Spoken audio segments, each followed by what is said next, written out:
विगत 10 सालों से यहाँ के वर्तमान विधायक सह पूर्व मंत्री जी ने जो अपना कार्यकाल दिखाया है, जिस तरीके से यहाँ पे भ्रष्टाचार को गति दी गई थी और यहाँ पे लूटमार चल रहा था, जिसके कारण यहाँ के स्थानीय लोगों को जो परेशानी झेलनी पड़ी है, यहाँ के जो स्थानीय लोग हैं वो पलायन को मजबूर हुए हैं। पिछले 5 वर्ष नहीं, पिछले 10 वर्ष से मैं गिनूंगा, क्योंकि जनाब आलमगीर साहब 2014 से विधायक और 2019 से तो एक ऐसा उनको भार ग्रामीण विकास मंत्री का मिला, जो अगर वो चाहते तो हमारी जो यहाँ की बुनियादी समस्याएं हैं, आप लोग देख पा रहे हैं जब पाकुड़ में बिजली की स्थिति क्या हो रखी है,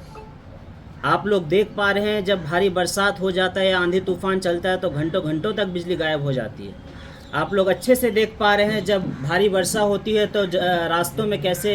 गड्ढे बनते हैं और पानी का जमावड़ा होता है। उसको छोड़िए, यहाँ पे हमारे बाल बच्चों की भविष्य के लिए अगर हम सोचेंगे कि वहाँ पे जाके हम पढ़ाई लिखाई करवाएंगे तो वैसी हम लोग को सुविधाएं नहीं दिख पा रहा है कि हम अपने बच्चों को उन स्कूलों में, उन संस्थानों में पढ़ा लिखा सकें। हमारे युवक भाई यहाँ पे जो ये सपना पाल के बैठते हैं कि जिस माँ बाप ने हमको पढ़ाने के लिए, लिखाने के लिए अपना पूरा ज़िंदगी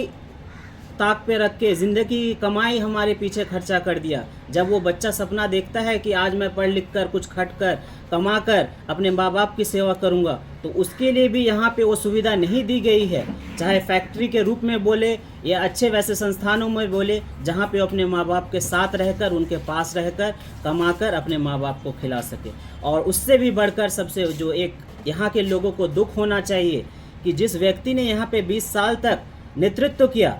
वहाँ पे आज तक ऐसा एक अस्पताल नहीं बना सका जहाँ पे यहाँ के लोग जाकर अपना इलाज करा सके, जहाँ पर यहाँ के माँ बहनें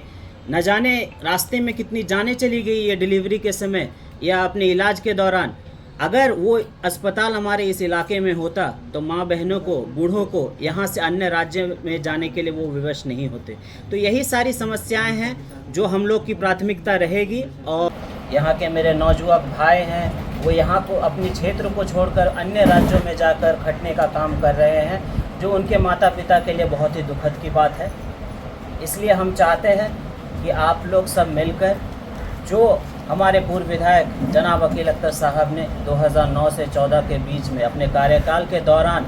जो क्षेत्र के विकास के लिए, यहाँ के जनता के लिए जो जनसेवक बनकर काम किया था और उसको धरातल पे उतार कर दिखाया था, उनको लोगों के सामने रखा जाए और लोग इस चीज़ को फैसला लेने के वक्त समझ सके कि सिर्फ दल और छाप यहाँ के लोगों का, यहाँ के जनता का, क्षेत्र का विकास और रूपरेखा बदलने वाला नहीं है। अगर किसी व्यक्ति में कुव्वत होती है तो वो एक बिना दल, बिना छाप के भी अपने क्षेत्र को विकास के रास्ते पे लेके जा सकता है। इसीलिए मेरे सभी मीडिया बंधुओं से दरख्वास्त है कि यहाँ के लोगों की जो मांग थी, जो यहाँ के लोगों की इच्छा थी कि वो अपने जनसेवक नेता को एक दूसरे पार्टी की तरफ से देखना चाहते थे, एक दूसरे छाप की तरफ से देखना चाहते थे, उसको हमारे नेताजी ने स्वीकार किया था। भले ही अभी अधिकृत तौर पे इस चीज़ की घोषणा नहीं की गई है, लेकिन हमारे जन नेता, हमारे पूर्व विधायक अकील अख्तर साहब ने इसको सार्वजनिक मंच पे रखा था कि मेरी आवाम, मेरी जनता, यहाँ की जनता जो मुझे फ़ैसला सुनाएगी, मैं उस फैसले को अपने सर आँखों पर रखकर उसी रास्ते पे मैं भी चलूँगा और अपनी इस जनता की और इस क्षेत्र की सेवा करूँगा। और ऊपर वाले ने अगर मौका दिया और अगर हम लोग को यहाँ की जनता दोबारा मौका देती है तो इन्हीं सब समस्याओं से हम यहाँ के लोगों की सेवा करना चाहेंगे और इन समस्याओं को दूर करने की कोशिश करेंगे।